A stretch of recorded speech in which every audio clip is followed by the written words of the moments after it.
안녕하세요. 생생법률쇼 진행을 맡은 김도희입니다. 매주 금요일 생생법률쇼에서는 정치 이슈를 짚어보고 분석하는 시간 함께 하는데요. 오늘은 이종근 시사평론가 모셨습니다. 어서 오세요. 네, 안녕하세요. 이종근입니다. 제가 오늘 사실 처음 뵙는데 저희 법률방송과 꽤 오래전부터 함께 하셨다고 들었습니다. 네, 그렇습니다. 법률방송에서 한동안 이제 정치와 법률과 관련된 그런 프로그램에서 이렇게 불러주셔서 정말 제가 법알못이거든요. 법을 잘 모르는 사람인데 덕분에 법의 어떤 법이 무엇이고 또 법이 실질적으로 사람들한테 어떻게 다가가야 하는가를 알 수 있게끔 하던 프로그램이었습니다. 네, 오랜만에 오시니까 어떠신지요? 다시 이제 법률의 세계로 저를 끌어들여 주셔서 정말 감사하고요. 사실 요즘 이제 헌법재판소와 관련된 기사들 많이 쏟아지잖아요. 맞아요. 그런데 이제 국민들이 꼭 헌법을 다 알 필요는 없잖아요. 요즘에 이제 국민들이 너무 법을 많이 알게 됐습니다. 예, 많이 알게 되는데 어쨌든 정치 때문에 법을 알게 된다. 이거는 별로 좋은 건 아닌 것 같아요. 정치는 정치의 영역에서 할 일을 다 해야지 정치가 자꾸 법을 끌어들여서 우리들이 잘못한 걸 재단해 주세요. 재판해 주세요. 이런 건 정치의 사법화라고 생각이 들어서 그건 앞으로 좀 절제돼야 되지 않을까 싶습니다. 네, 요즘에 좀 씁쓸한 또 현상들까지 짚어주셨는데 오늘 또 이야기 나누도록 하겠습니다. 지금 이 방송은 유튜브를 통해서 실시간으로 함께 방송되고 있습니다. 더불어서 많은 시청 부탁드리겠습니다. 고요. 유튜브를 통한 소통의 창구도 열어두겠습니다. 방송 보시다가 궁금하신 내용들 질문으로 올려주시면 저희가 답도 해드리니까요. 많이 참여해 주시기 바랍니다. 여러분은 지금 생생법률쇼와 함께하고 계십니다.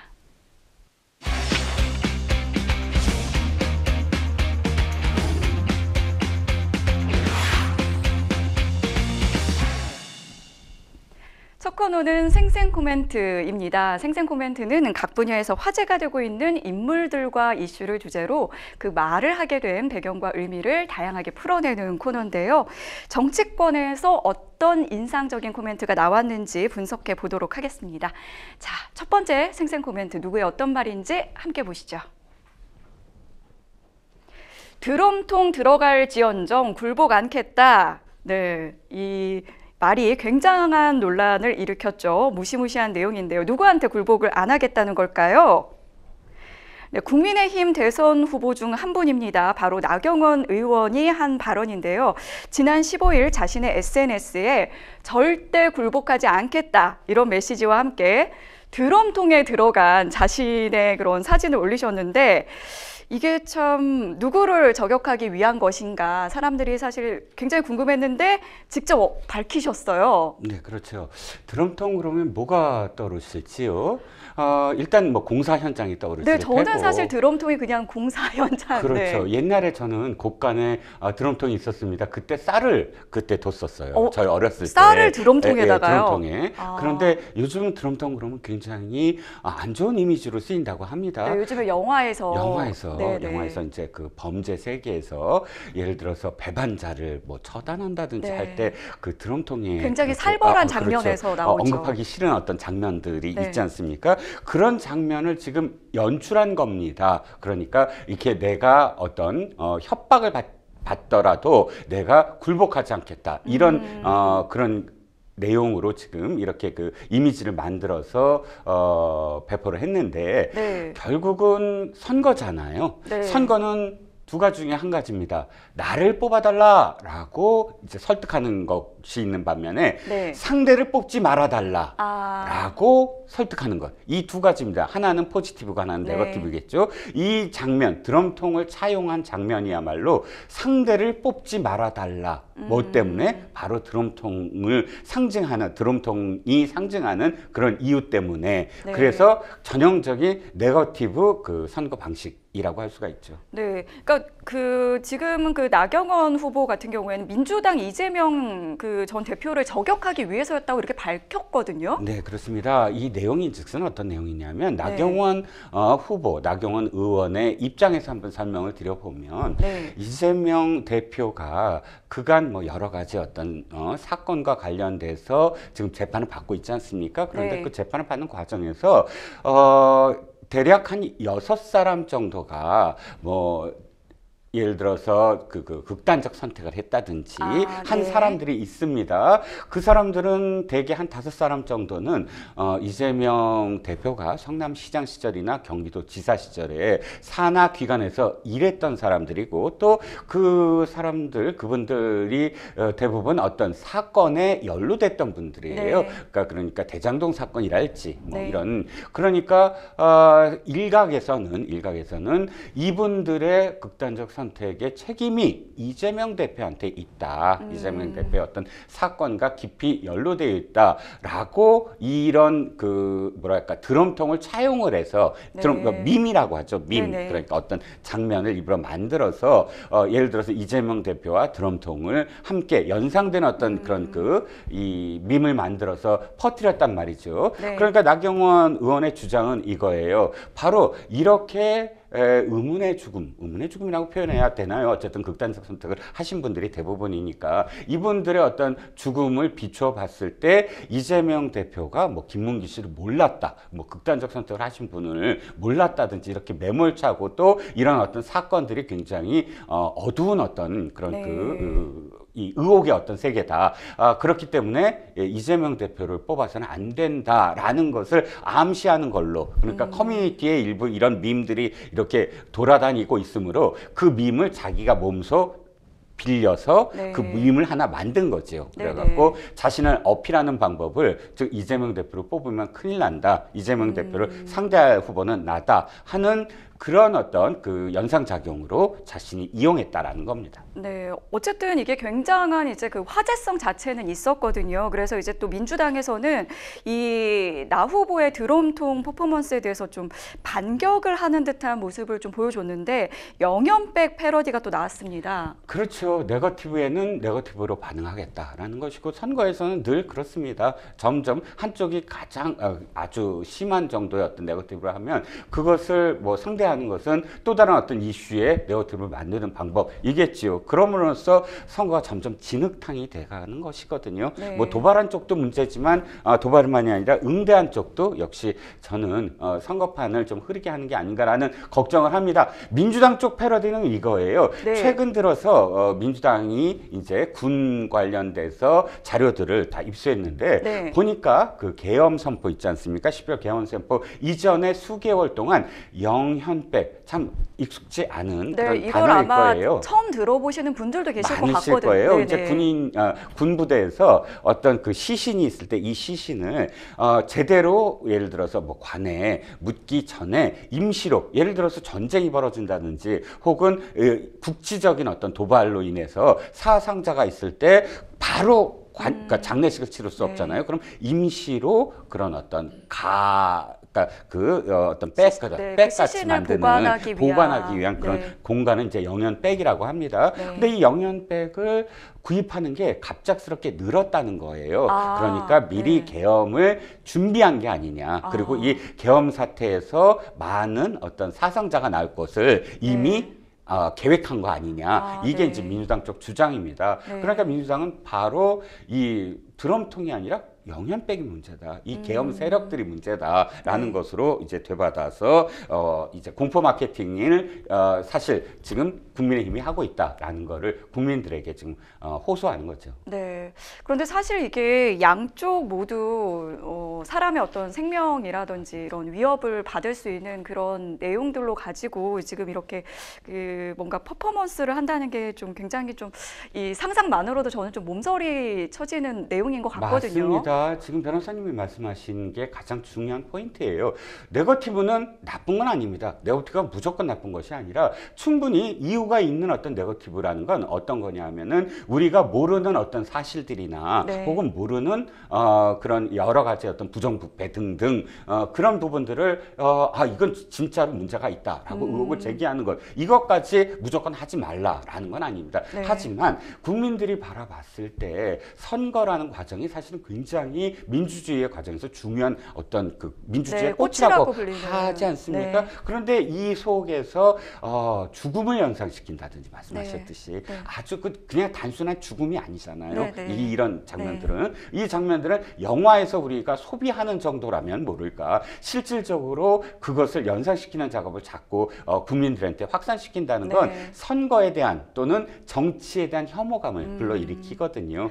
지금 이제 양쪽이 이제 서로 또 고소 고발전에 들어갔다고요. 그렇습니다. 더불어민주당은 당연히 왜냐하면 이게 이재명 대표 자당의 가장 유력한 대선 경선 후보를 겨냥한 것이기 때문에 차단하겠다라는 것이고요. 차단하기 위해서 나경원 후보에 대한 지금 고발에 들어갔고 여기에 뭐 나경원은 불하지 않고 고소에 들어갔습니다. 네. 왜냐하면 자기는 이건 이제 민주당 주장은 일베라는 극우 커뮤니티에 그걸 그대로 차용했다라고 주장을 하지만 이미 많은 어떤 정치 사회 커뮤니티에서 이 밈을 활용하고 있으므로 특정 극우 세력이라고 이걸 몰아서 허위 사실을 지금 나를 지금 고발했다라고 네. 해서 맞고소를 한 상태입니다. 그렇군요.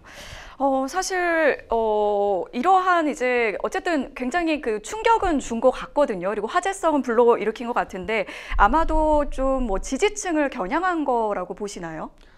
당연히 나경원 후보는 지지층을 겨냥할 수밖에 없었어요. 이유는 다른 지금 8명의 후보가 남았는데 7명의 후보에 비해서 좀 뒤늦게 출마 선언을 했거든요. 네. 그렇기 때문에 자신이 이번에 1차에서 4명에 무조건 들어야만 하니까 1차에서 좀 유리한 고지를 그렇죠. 어쨌든, 네. 그 직전까지 전체적인 여론조사에서 상당히 뒤져 있었어요. 그래서 네. 뭔가 진입을 해야 된다. 사람들의 어떤 이슈에서 지금, 네.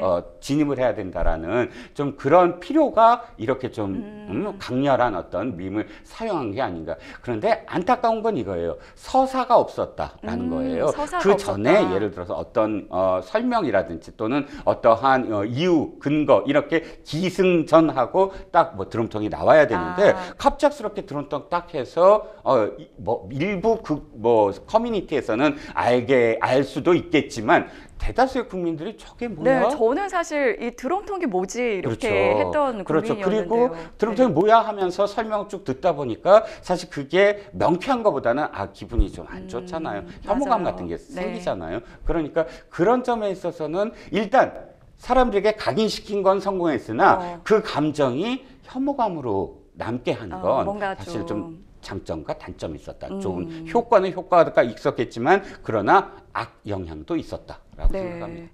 그리고 이제 지금 국민의힘이 일부 언론사와 이렇게 좀 전쟁이라도 선포한 것 같은 모습을 좀 보여주는 것들이 또 이제 보도가 되고 있는데요. 아예 이제 특정 언론들을 좀 의도적으로 배제하는 모습을 보였습니다. 이제 권성동 원내대표가 이 뉴스타파 기자의 손목을 낚아채는 그런 그 논란의 영상이 있는데요. 일단은 이제 혹시라도 아마 대부분이 보셨을 것 같지만 그 영상 한번 보고 이야기 나누도록 하겠습니다. 누구 취재하러 오셨어요? 지금 한 말씀 아니 누구 취재하러 오셨어요? 아니 누구 취재하러 오셨냐고 이게 들어올 때 아니 그게 아니라 누구 취재하러 왔냐고. 면담 있어가지고 가보실게요. 면담 있어가지고. 잠깐 나도 봐.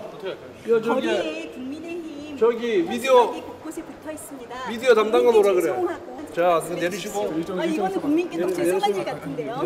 일정 있어가지고. 아니 여기 취재 목적으로 안 들어왔기 때문에 하시면 안 돼요. 이리 오세요.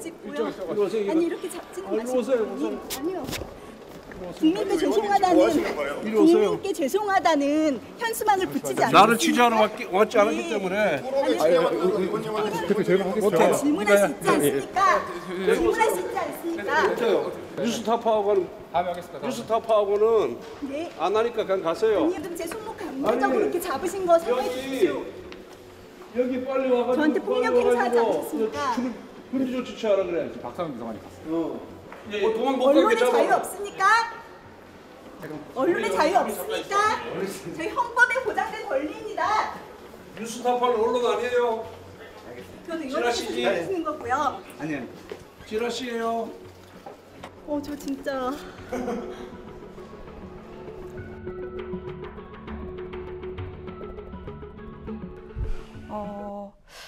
일단은 저는 사실 저 영상 보고 좀 굉장히 충격적이었는데 네. 평론가님께서 저희가 이제 기자 출신인 걸로 알고 있습니다. 네네네. 기자 생활을 오래 하셨다고 네네. 들었는데 네. 어떻게 보셨는지 좀 일단 그 얘기부터 한번 좀 들어볼까요? 제가 입사해서 기자 생활을 시작한 건 90년대입니다. 90년대도 물론 뭐 보수 언론, 진보 언론 이렇게 갈라졌지만 그러나 그때는 이런 환경은 아니었습니다. 그러니까 아무리 뭐 예를 들어 보수 정당이라고 할지라도 진보 언론과의 어떤 관계가 네. 적대적이진 않았어요. 그 당시에서도 어쨌든 서로 이제 뭐 다른 그 좀 논조가 있어도 그래도 그렇죠. 지금- 지금 말씀하셨듯이 네. 논조가 다르더라도 취재 행위에 대해서 거부한다거나 혹은 논조가 다르더라도 기자가 저렇게 뭐 기자의 어떤 질문들이 이렇게 공격적이진 않았어요. 그러니까 네. 무슨 말씀을 드리냐면 네. 공격적으로 질문할 수 있어요. 하지만 네, 네. 그러나 그 관계 공격적인 질문을 사실 굉장히 어떤 그런 그 예의를 지켜가면서 사실 질문을 했죠. 그리고 그것도 있었고. 그렇고 또 답도 그렇게 막 뭐 배제한다거나 하지 않고 충분히 답변을 하고 그리고 또 자신이 이야기하지 않은 부분이나 혹은 왜곡된 어떤 내용으로 기사에 나왔을 때는 정당하게 또 항의를 하고 또 사석에서도 사실 이런 어떤 뭐랄까요 그런 그 자리들 예를 들어서 꿈이라고 뭐 이렇게 이 기자들끼리 이렇게 모임이 있어서 네. 뭐 원내대표나 대표와 식사를 하는 자리들이 있거든요. 그러면 그 진영을 가리지 않고 사실 함께 했습니다. 네. 그리고 아니 기사 왜 그렇게 써? 이제 와서 하는 얘기지만 좀 사석에서는 그때는 사석에서는 좀 아니 너 너무 심하잖아. 에이 선배 왜 그래요? 이건 충분히 쓸 수 있는 거예요. 이런 어떤 토론이 사석에서 충분히 이루어졌거든요. 근데 네. 지금은 그렇지 않습니다. 저는 보면서 굉장히 안타까웠어요. 아예 적대적이다 이렇게 선을 그어놓고 네. 몇몇은 아예 안 된다. 그리고 또 거꾸로 언론도 무조건 전 잘했다고 생각하지는 않습니다. 그렇다고 해서 가장 이 장면에서 잘못된 건 배제하는 것. 네. 안 된다 배제하고 두 번째 잘못한 건 폭력을 행사했다. 저는 네네. 저건 폭력이라고. 어쨌든 물리적인 아니, 힘을 폭력입니다. 행사를 했잖아요. 예, 권선도 원내대표가 한 행위는 전 폭행이라고 네네. 폭력이라고 생각을 네. 합니다. 저런 행위에 대해서는 일단 첫 번째 어떤 이유 여하를 막론하고 비판받아 마땅하고 합당한 어쨌든 당의 그런 그 대응이 있어야 될 것 같고 그렇다고 하더라도 이 지금 진영에 사로잡힌 언론들도 사실 조금 반성해야 된다고 생각해요. 예전에 제가 90년대에 보수 진보 언론이라도 예를 들자면 보수 언론이 보수 정부를 비판했어요. 네. 잘못한 건 아주 추적을 하고 비판을 했습니다. 이를테면 최순실 사태, 최서원 씨 사태 기억하시죠? TV조선이 아주 혁혁하게 특종을 많이 네. 해냈습니다. 이를테면 그리고 진보 언론도 진보 정권에 대해서 비판을 하고 할 말 다 하면서 사실은 상대의 진영에 훨씬 더 많은 어떤 또 비판의 목소리를 했는데 지금은 아예 진영이에요. 자기 진영은 무조건 옳고 예를 네. 들어서 상대 진영은 무조건 비판한다. 이런 태도도 언론에서 잘못됐다고 생각을 하거든요. 어쨌든 이건 우리나라만의 문제는 아닙니다. 네. 지금 미국 백악관 지금. 보시면 알겠지만 네네. 래빗 대변인 아예 CNN이라든지 뉴욕타임스라든지 취재 자체를 취재 자체를 말 잘못했다 하고 그러니까 멕시코만 그러니까 미국만으로 바꿔야 된다라고 했을 때 그걸 거부했던 AP통신 아예 그냥 거부했잖아요. 출입 거부하고 이런 폭스뉴스만 대하고 이런 부분들이 우리나라만이 아니라 미국까지 거의 유사하고 유럽도 지금 사실 그런 부분이 있는 건 워낙에 진영의 충돌, 완전히 분파 정치가 사실 전 세계적인 어떤 좀 유행이에요. 하기 때문에 그런 어떤 결과들이 나오고 있는 것 같습니다. 네, 지금 이제 손목이 잡혀서 지금 끌려갔던 기자분은 체포치상과 폭행 상해 명예훼손 혐의로 지금 이제 경찰서 권성동 원내대표를 이제 고소한 상황이고요. 지금 이제 홍준표 후보 역시 이제 또 영상을 저희가 하나 준비했는데요. 기자의 질문을 받다가 기자회견장을 박차고 나가버린 영상이 있습니다. 해당 영상도 함께 보고 오시죠. 예. 그래 합시다. 그럼. 네. 말씀하세요. 자, 언론사 어디신지 말씀하시고요. 성함 말씀하시면 저희가 질문 네. 드려서 답변하실 수 있도록 저분한테만 말씀해 주세요. 답변하고 내가 갈게 그럼. 자, 기자님 어떤 기자님 손 들어주실까요? 예. 자, 먼저 하시죠 그러면. 네, 오늘 말씀 너무 잘 들었습니다. 저는 뉴스타파라는 언론사에 홍여진 기자라고 합니다. 네. 됐어. 네. 나 지었다. 아니, 왜 입틀막을 하십니까? 아니, 보시는 거 어찌 질문 끝까지 듣고 가십시오. 뉴스타파 기자님 필요하시면 저에게 따로 요청 따로 해주시면 제가 우리 후보님하고 이야기 나눠보겠습니다. 예, 너무 기분 나빠하지 마시고요. 그 부분에 대해서 저희도 송구합니다. 예. 이제 물론 이제 웃으면서 나가시긴 했거든요. 네네. 네.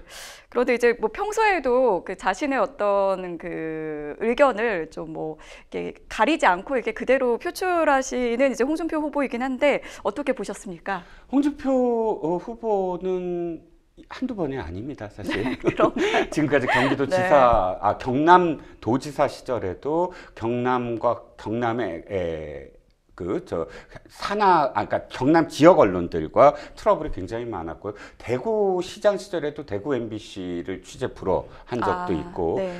또 버럭 홍준표라는 네, 말만 그렇죠. 듣듯이 출입하는 어떤 기자들에게 좀 이렇게 버럭 고함을 질러대는 일이 많습니다. 근데 쭉 보시면 이제 홍준표 후보가 드디어 중앙 언론에 지금 이제 나왔잖아요. 네네. 대구시장으로서의 네네. 어떤 계속 그 정치 행위가 아니고 그러다 보니까 자신의 어떤 캐릭터를 이제 보여주려고 하는 것 같아요. 지금 보면 지금은 이제 지역의 어떤 중진 의원에서 이제 어쨌든 대선 후보로 이렇게 그렇죠. 조금 그렇죠. 그러니까 사실 보시면 알겠지만 이 장면만이 아니라 그 다음 장면도 계속 이어져요. 오마이뉴스 기자가 계속 질문을 하고 네. 그러니까 오마이뉴스 기자의 질문에 전혀 다른 이슈로 해서 그걸 덮습니다. 그게 네. 사실 더 논란이 돼요 지금. 그런데 네. 오늘은 그게 어저께 상황인데 오늘은 또 오마이뉴스 기자에게 이 캠프에서 뭐 사과를 했어요. 홍준표 네네. 캠프에서 그 부분에 대해서는 좀 사과를 하겠다. 근데 뭐 오마이뉴스하고는 이렇게 얘기를 하더라고요. 오늘도 홍준표 후보가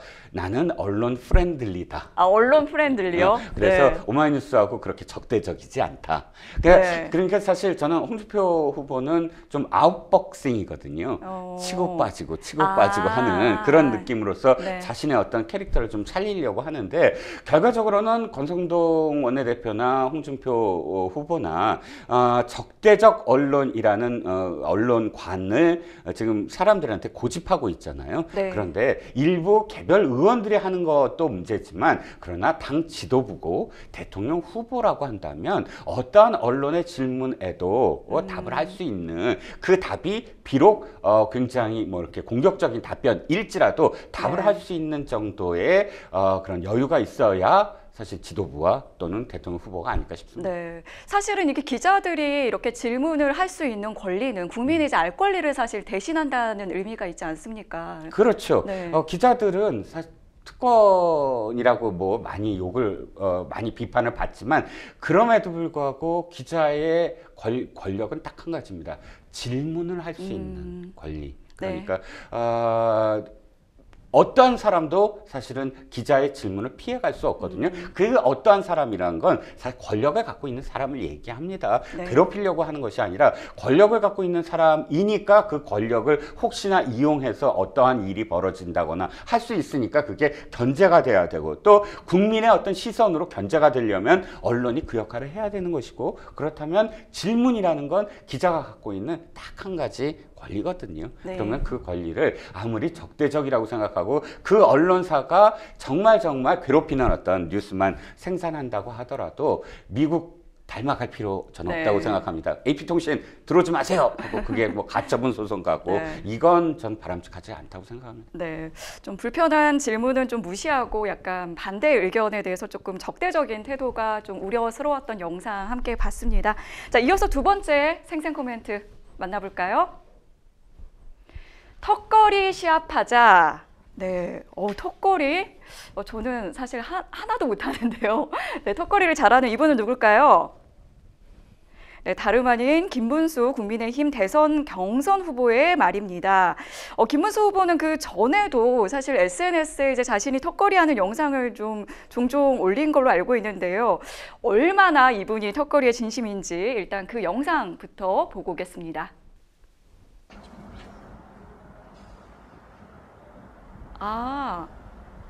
와, 진짜 턱걸이를 한두 번 했던 그 실력이 아니신데요? 양복을 입고 한다는 것도 쉬운 거 아니거든요.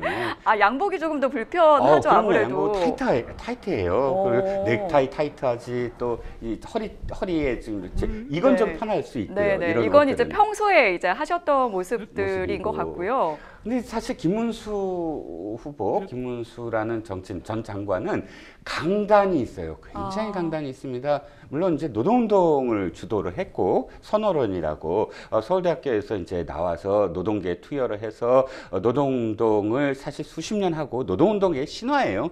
심상정 의원의 심상정 의원을 결혼시킨 사람. 아, 그래요? 남편을 또 소개시켜준 사람. 중매를 이렇게 가운데서 그렇죠. 왜냐하면 해주신 심상정 의원하고 함께 선언론을 했거든요. 노동운동을. 그러니까 노동운동계의 진짜 신화적인 인물이죠. 근데 그때부터 제가 사실 이 김문수 후보를 이야기를 많이 들었는데 굉장히 자기 관리가 철저한 사람이다. 아, 자기 관리가 철저하다. 철저한 사람이다. 그리고 또 경기도 지사 시절은 제가 이제 인터뷰를 한 2번 했는데 그 인터뷰를 사실 1시간 하려고 다 계획을 세워놨는데 저 3시간 했어요. 아니, 그거는 뭐 체력이 충분해서 진짜 체력이 대단하세요. 왜냐하면 그 체력이라는 게 정치적인 어떤 질문이 아니라 정책적인 질문 답변이었거든요. 네. 그 정책을 다 꿰차는 거예요. 그냥 거의. 그럴 정도로 정신력 또는 뭐 자기 관리 이런 것들이 철저한데 왜 저렇게 자꾸 비춰주시겠습니까? 예, 그러니까 턱걸이 영상이 왜 갑자기 화제가 됐는지부터 저희가 좀 이야기를 해야 될 것 같은데. 51년생이. 51년생. 지금 그러니까 70이 넘으셨어요. 그러니까 지금 다른 대선 후보들보다 나이가 어쨌든 지금 그렇죠. 네, 최고령. 근데 여기에 이제 한 가지 한덕수 권한대행이 이 8명의 후보가 아니고 아직. 지금 이제 회자가 되고 있으니까 네네. 만약 회자되는 것까지 포함을 해서 한덕수 국무총리를 생각을 한다면 한덕수 국무총리는 49년생이다. 그거 하나가 그분 하나만 좀 높을 뿐 뭐 홍준표 지금 후보하고도 3살 차이고 거의 이제 최고령이라고 할 수가 있죠. 예.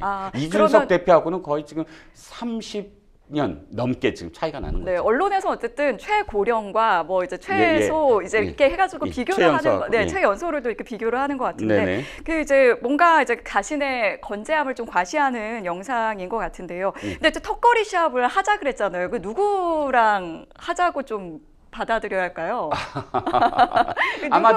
아마도 뭐 지금 8명이니까 8명 중에 자기가 지금 상대해서 정말로 구도를 잡고 싶은 사람은 한동훈 후보가 아닐까 싶어요. 왜냐하면 한동훈 후보가 8명 중에는 젊은 그룹이잖아요. 가장 타깃을 잡아서 얘기하진 않았지만. 그러니까 딱 한동훈 후보가 젊다. 왜냐하면 한동훈 후보의 캐치프레이즈가 세대교체, 시대교체거든요. 젊은 후보. 세대교체를 하자. 왜냐하면 지금 50대이긴 하지만 가장 지금 그 세대 교체를 이야기했을 때 어필할 수 있는 그런 나이대이다 보니까 실제로 그렇다면 생물학적 나이는 좀 차이가 있을지언정 한번 테스트를 해보자라고 이제 도발할 수 있는 그런 체력이 있다는 거죠. 네. 그리고 이제 김문수 후보가 이제 그 요즘 장안의 화제인 SNL에 또 출연을 한다고 하는데 이제 잠깐 예고편을 또 보고 올까요?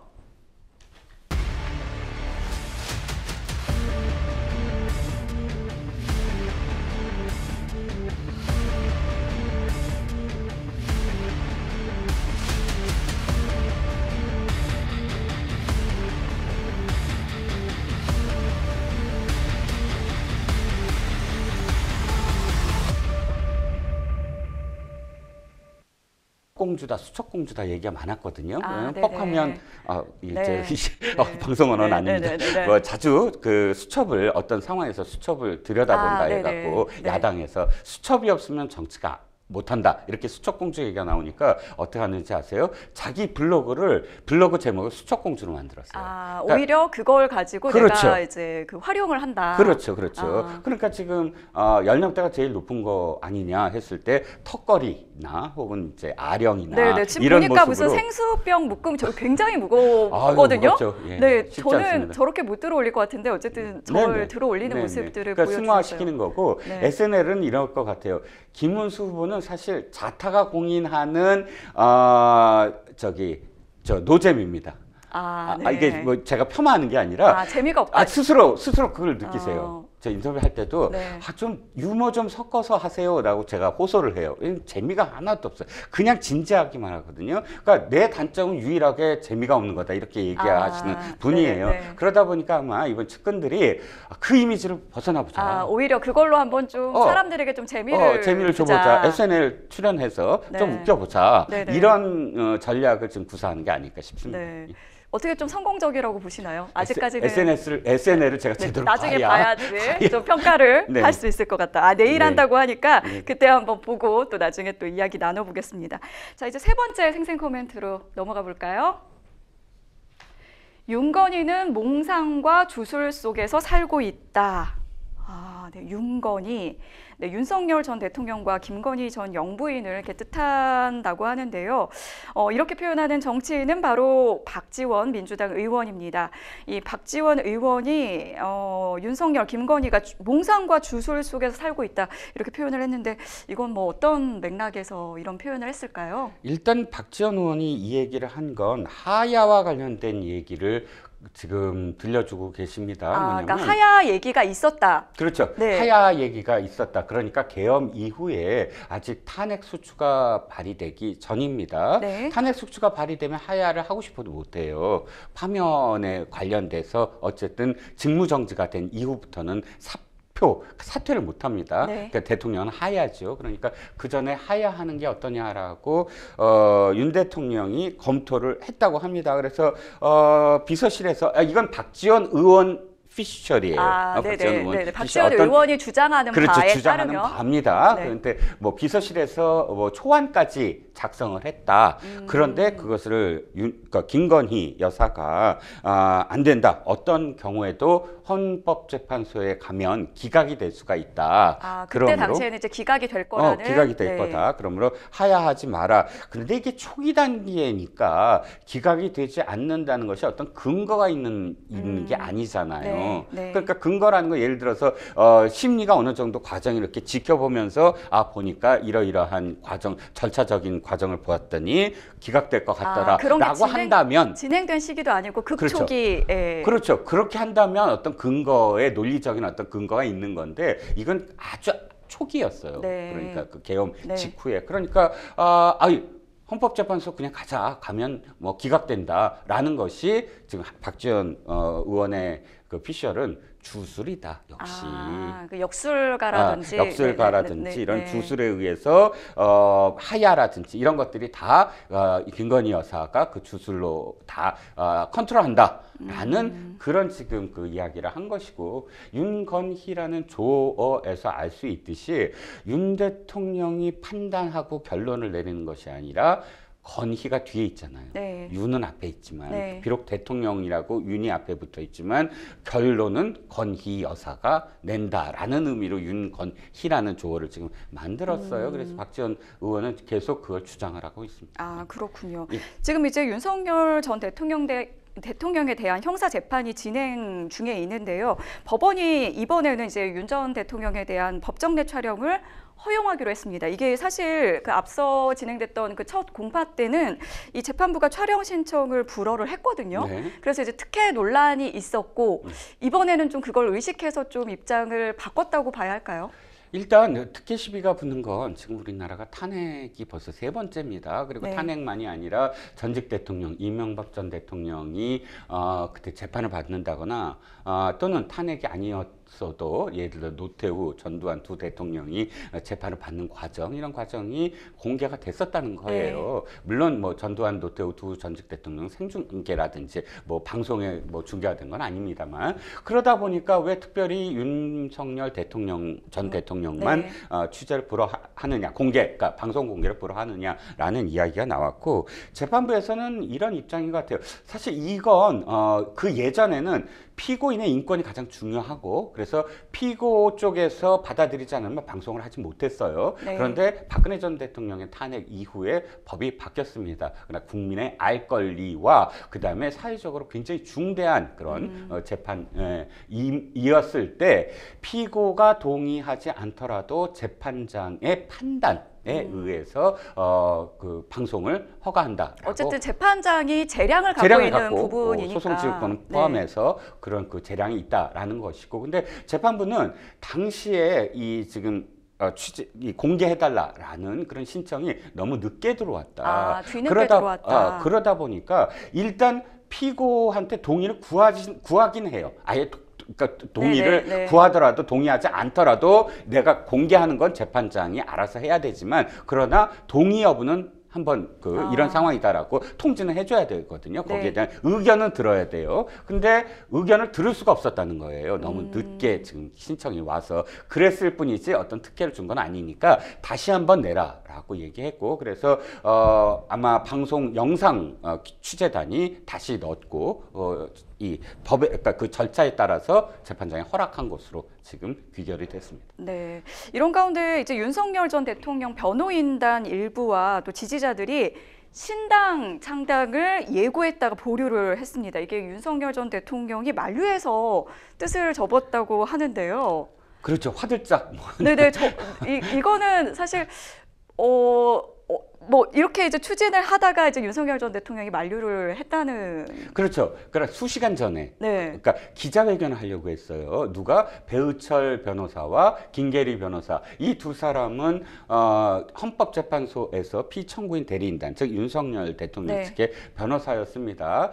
전체 변호사 그룹 중에 젊은 그런 변호사에 속해 있었고, 김계리 변호사는 아시다시피 이 심리 과정에서 저는 개몽됐습니다라는 말로 유명해졌고, 배우철 변호사는 또 다른 의미로 유명해요. 이분이 원래 진보적인 변호사로 되게 유명했던 분이에요. 그전에는요? 세월호 변호사, 그래서 세월호 유족들에 대한 변호를 맡았고, 그래서 이제 오마이뉴스에 이런 기고가 있었어요. 어떻게 당신이 저 윤석열 대통령의 변호를 맡을 수 있느냐라고 하는 글을 제가 봤습니다. 그러니까 어쨌든 그 두 사람의 어떤 그런 그 성격, 옛날 성격이나 뭐 이런 건 차치하고라도 앞장서서 지금 신당을 창당한다고 합니다. 특히나 이번에 젊은 그런 세대가 국민변호인단 뭐 이런 걸 만들었고, 국민변호인단이 뭐 해체 과정을 걷고 있습니다만, 그러나 당을 만들겠다라는 걸로 한번 진화를 하겠다는 거예요. 그러니까 이 당이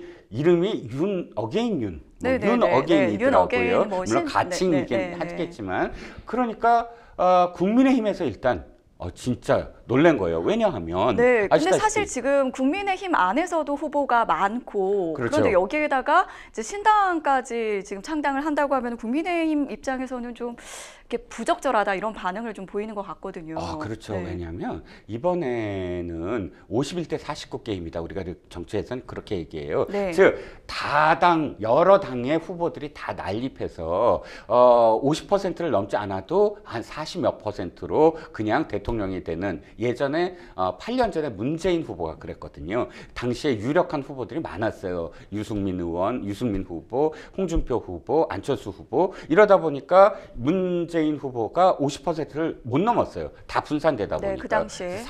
한 2%인가 43%로 당선이 됐는데, 이번엔 그렇지 않을 거예요. 이번에는 어쨌든 지금 보시다시피 8명이 다 지금 한 당에 경선을 하잖아요. 경선 과정에서 떨어졌다고 하더라도 다시 나가서 무소속으로 못 나와요. 이제는 경선에 참여하지 않아야만 가능하고, 근데 유력한 후보들이 다 어쨌든 경선에 참여했으므로 새로운 어떤 제3의 당이 만들어질 것 같지는 않아요. 그러다 보면 양 당의 후보가 1대1로 맞붙는 어떤 모양새일 거예요. 이번에는 이 진보 쪽에서도 정의당이 아마 후보를 낸다고 하더라도 명망가가 아니거든요. 예전에는 심상정이라는 명망 있는 그런 후보였기 때문에 어느 정도 가져간다고 쳤을 때, 이번에는 그런 어떤 명망가들이 나오지 않기 때문에 아마도 진보나 또는 보수나 하나의 어떤 후보로 집약이 돼서 1대1로 그런 경쟁을 벌이는 구도 라면 어떻게 되죠? 51대 49. 탁탁 털어서 양쪽 진영이 결집하고 중도의 몇 %가 왔다 갔다 하는 상황입니다.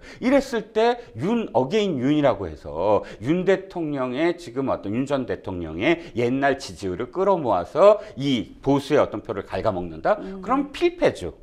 왜 국민의힘 입장에서 봤을 네네. 때 그래서 그러니까 보수가 분열되는 그렇죠. 그런 것들은 그러니까 국민의힘이 네. 일단 펄쩍 뛰었고 그런 어떤 부분들이 아마도 이제 그 윤 대통령 측에 우리가 일단 지금 접자, 일단 보류. 지금은 아니다. 접는 거는 아닌 것 지금은 같고 아니다. 지금은 아니다. 아. 그 뉘앙스도 조금 애매하긴 한데 윤 대통령 측에서 이렇게 만류를 했다고 합니다. 지금은 힘을 합쳐야 할 때다. 네, 그렇군요.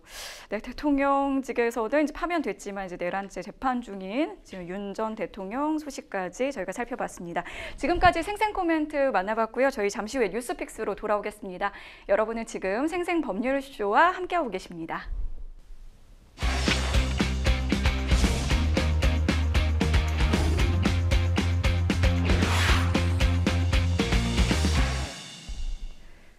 분야별 가장 핫한 소식을 집중 분석해보는 시간 뉴스픽스 시작합니다. 오늘 만나볼 주제는 막 오른 대선 경선 민주 3파전 국힘 8파전입니다.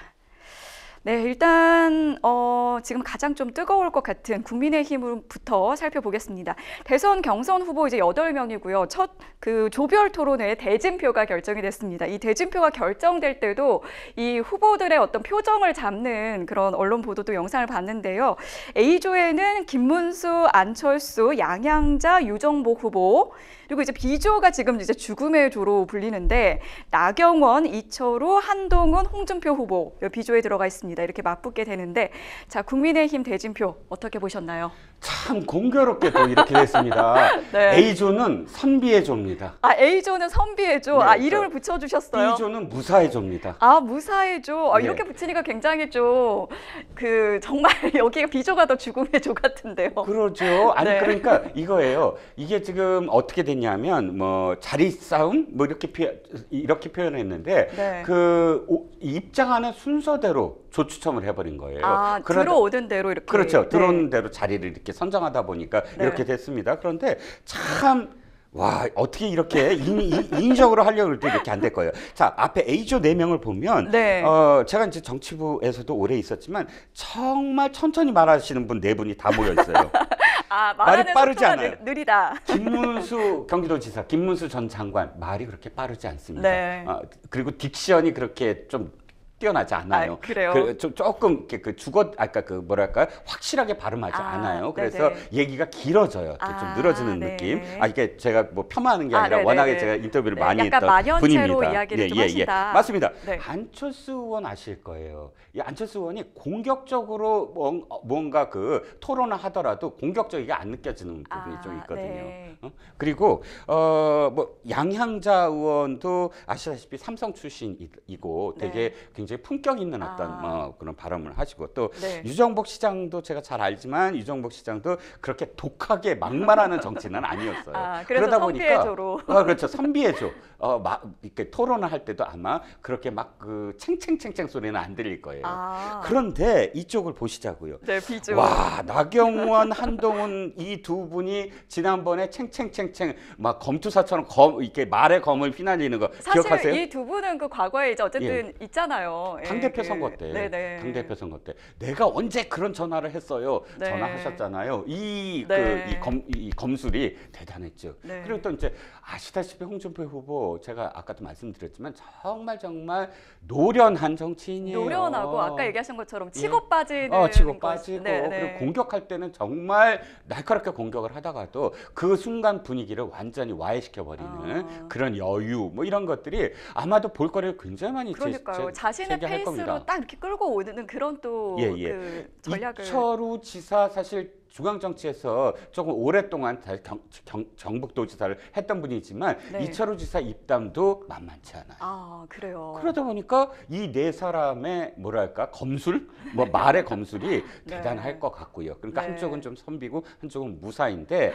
아쉽게 생각하시는 분은 아마 안철수 후보일 것 같아요. 안철수 후보가 어떤 의미에서는 지금 나경원 후보하고 한 자리를 두고 경쟁을 벌인다 이런 지금 이 분석이 많은데 나경원 후보는 일단 잘 됐어요. 한동훈 후보나 홍준표 후보나 함께 있으니까 오히려 이제 그 좀 쟁쟁한 후보들과 함께 할 때 내 존재감이 그렇죠. 부각될 수 있을 것 같다. 그렇죠. 드럼통 효과처럼 어쨌든 자신을 어쨌든 각인시키고 뒤늦은 어떤 후발주자로서 빨리 추격을 해야 되는 어떤 상황인데 그런데 안철수 후보가 지금 조금 위기가 뭐냐면 자기를 부각시켜야 되는데 이 조 자체가 B조에 보다는 너무 지금 흥행에 있어서는 흥행이 안 된다. 그리고 이슈가 없다 그러면 사실 굉장히 불리하잖아요. 그러니까 네. 안철수 후보는 아마 김문수 후보가 지금 약간 선두 그룹이니까 네. 김문수 후보를 향해서 자신의 모든 어떤 그런 그 능력을 고양시켜서 공격을 해야 될 겁니다.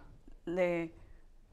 네, 그러면 저희가 지금 이제 여론조사 얘기로 이제 바로 넘어가 보면 좀 좋을 것 같은데 어제 나온 이제 전국 지표 조사가 있습니다. 이 결과를 보면은요, 차기 대통령 적합도 조사 결과를 지금 화면으로 아마 보실 텐데요. 이재명 후보가 39% 그리고 홍준표, 김문수 둘 다 8% 동률이고요. 한동훈 6%, 안철수, 이준석 3% 이렇게 나왔습니다. 이게 지난주와 대비를 좀 해보자면 홍준표 후보가 이제 상승을 했고요. 김문수 후보는 하락을 하면서 이렇게 동률이 됐어요. 어떻게 보셨나요? 일단 김문수 후보가 조금 더 전략적으로 모멘텀을 가져야 될 것 같아요. 왜냐하면 네. 김문수 전 장관의 어떤 지지율은 지금 이렇게 공식적인 어떤 경선이 시작되기 전까지는 자신의 어떤 그런 지금까지 이미지로 구축된 어떤 지지율이었거든요. 네네. 그래서 국민의힘에서 이제 자기를 지지해주는 네네. 그런 사람들이 있기 때문에 나왔다 이렇게 얘기를 했거든요. 그렇죠. 네. 맞습니다. 근데 이제부터는 자신이 직접 자신의 어떤 이미지를 만들어 나가야 되는 시점이거든요. 그런데 딱 만들어 나가는 시점이 딱 됐는데 지지율이 정체된다라는 건 그러니까요. 그러니까 선거에서 가장 큰 상품, 주요한 상품은 뭐냐면 후보 자신이거든요. 나를 후보 자신. 어쨌든 그 그렇죠. 이미지를 메이킹하는 걸 할 줄 알아야 되는데. 그리고 비전을 어떻게 이야기하고 사람들을 어떤 태도로 악수를 하고 이 모든 것들이 나라는 상품을 어떻게 보이는 거냐인데 실제로 꺼내봤을 때, 실제로 진열대 딱 났는데 왜 안 팔리지? 하는 어떤 느낌이거든요. 벌써부터 지금. 시작됐을 때, 딱 네. 시작됐는데 그러니까 이 정체라는 건 아니다. 지금 보다 더 강하고 더 뭐랄까 적극적으로 사람들한테 어필해야 된다라는 그런 지금 시점이라고 보여지고요. 네네. 홍준표 지금 후보는 거꾸로예요. 홍준표 후보가 자신의 어떤 그런 뭐랄까 캐릭터 자체가 굉장히 좀 독한 캐릭터, 센 캐릭터였거든요. 네, 그렇죠. 한동훈 후보를 옛날에 굉장히 네. 비판을 하고 그런데 지금은 사실 아까 좀 챙챙거리는 것처럼 보이시겠지만 전체적으로 봤을 때 되게 여유 있게 막 웃기면서 네네. 오마이뉴스 여유가 기자를 굉장히 상대를 있는 것처럼. 하면서도 네, 그래서 네. 오마이뉴스에서 그렇게 막 기분 나쁘지 않게끔 하는 정도에서의 어떤 흐름을 보여줬거든요. 네. 적대적이지만 어쨌든 자신이 주도권을 가지고 있다라는 걸 보여주는. 맞습니다. 네. 그래서 이런 어떤 흐름들이 홍준표가 저랬지 유머도 좀 있고 또 어떤 할 때 말할 때는 하지 할 말은 한다. 이런 식의 옛날 홍준표의 장점이 지금 부각이 됐다. 그래서 약간 지금 이 지지율이 지금 다시 약간 출렁거리고 있다라고 네. 보여지죠. 그리고 이제 또 많은 분들이 궁금해하는 것은 가상 이제 3자 대결인데요. 네네. 이재명 민주당 경선 후보와 국민의힘 후보, 개혁신당의 이준석 후보가 대결하는 이제 가상 3자 대결 이 내용이 나왔는데요. 이제 보시다시피 이재명 후보가 45% 그리고 이제 그러니까 국민의힘 후보들이 이제 한 17%에서 24% 사이에 나왔고 이준석 후보가 7%에서 9% 정도로 나왔거든요. 이게 이제 후보마다 이준석 후보의 비중이 좀 달라지는 그런 결과로 나왔는데 가상 3자 구도 결과는 또 어떻게 분석을 할 수 있을까요? 글쎄요, 이 가상 3자 대결이나 또 가상 네. 4자 대결까지 나옵니다. 이낙연 네네. 전 포함된 결과도 나오는데 아직은 확답할 수 없다. 아직은 뭐랄까요? 확언할 수 없다. 판단할 수 없다. 네. 왜냐하면 지금 이건 너무 당연하다는 거예요.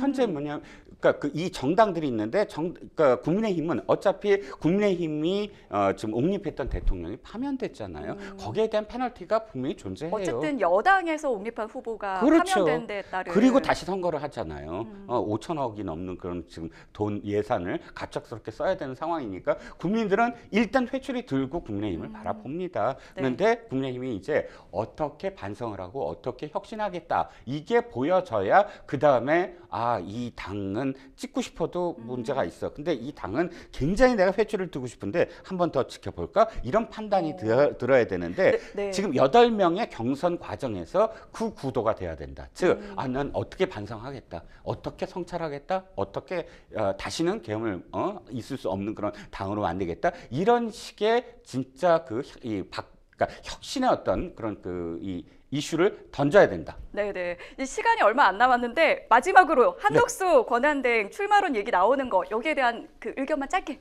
얘기해 주세요. 네, 한덕수 국무총리는 네. 안 나올 가능성이 저는 크다고 봅니다. 오, 일단 네. 첫 번째는 뭐냐면 권력 의지가 본인이 있어야 돼. 남이 아무리 해도 안 되고 두 번째는 네. 실현이 없다. 꽃길만 걸었어요. 아. 세 번째는 세력이 없다. 세력이 없다. 네. 그래서 안 나올 가능성이 높다까지 이야기 들어봤습니다. 오늘 함께해 주신 이종근 평론가님 고맙습니다. 네, 감사합니다. 네, 저희가 준비한 소식은 여기까지입니다. 끝까지 시청해 주신 여러분 고맙습니다.